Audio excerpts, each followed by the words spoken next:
Hey everyone, welcome back to Corporate Decoder, the place where we try to make sense of the financial world, and sometimes that means dealing with companies that are shutting down. So today we are going to look at Patria Latin American Opportunity Acquisition Corp, and what happens when a company like this does not succeed in its main goal. It is a story about returns and when things don't work out as planned. We are diving into a current report, a Form 8K, which is basically a company letting everyone know about big things that are happening now.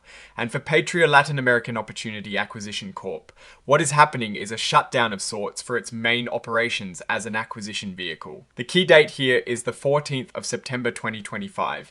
This is the day the company had to face facts they did not manage to buy another company, which is what they were set up to do.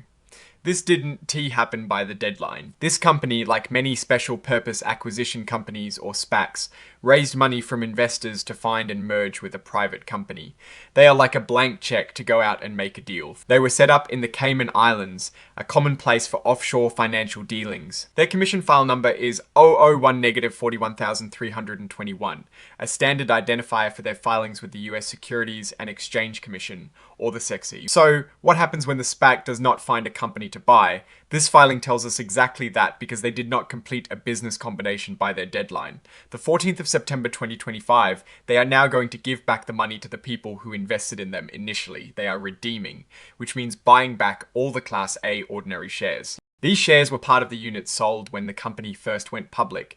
The estimated amount each person will get back is about $12.35 per share. This is important because when these SPACs go public, they usually sell units that include a share and a warrant, and the money raised from selling these units is put into a trust account. This money is meant to be used for the acquisition. If no acquisition happens, the money is returned to the investors. This $12.35 is the estimated amount from that trust account after some costs that investors will receive. So by the 26th of September 2025, these shares will basically be cancelled. They will no longer represent ownership in an active company, but just the right to get that money back. To get this money back to investors, the company has to sell off whatever investments were being held in that trust account.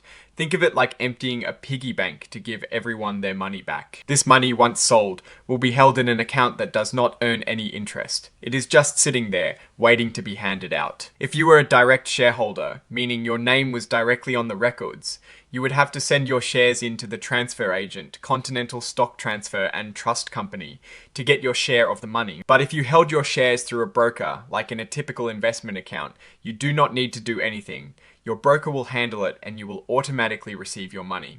This is good because it makes the process smoother for many investors. Everything should be wrapped up with these redemptions by the 26th of September 2025. So that is the main event here. The SPAC is winding down because it failed to find a target company. Now, an important detail for those who also held warrants.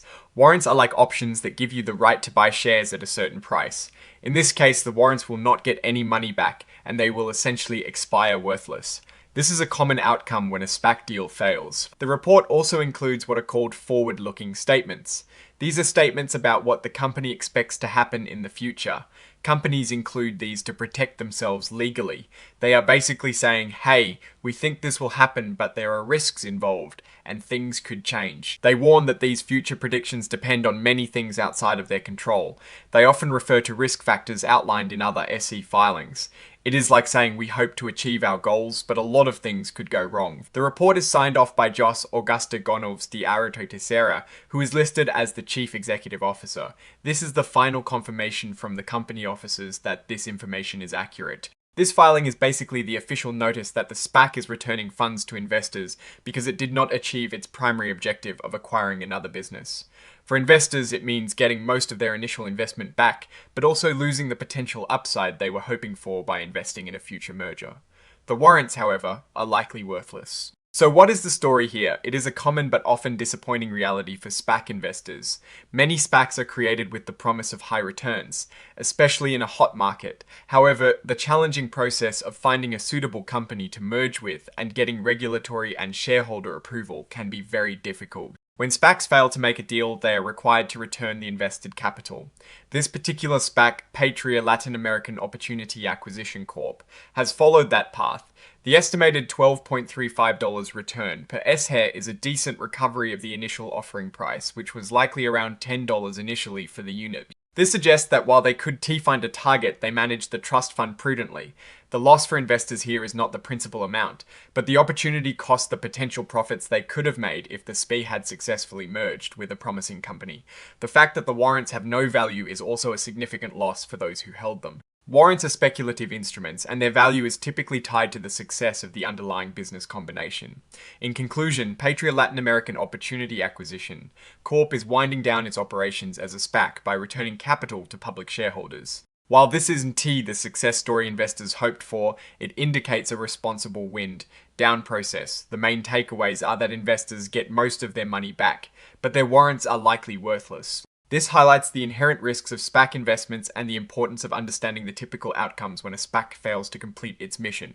What do you think about SPACs and their success rates? Let us know in the comments below. If you found this breakdown helpful, please give this video a thumbs up and subscribe to Corporate Decoder for more. We also have a Discord channel set up to continue this conversation. You can find the link in the description. Thanks for watching, and we will see you in the next one.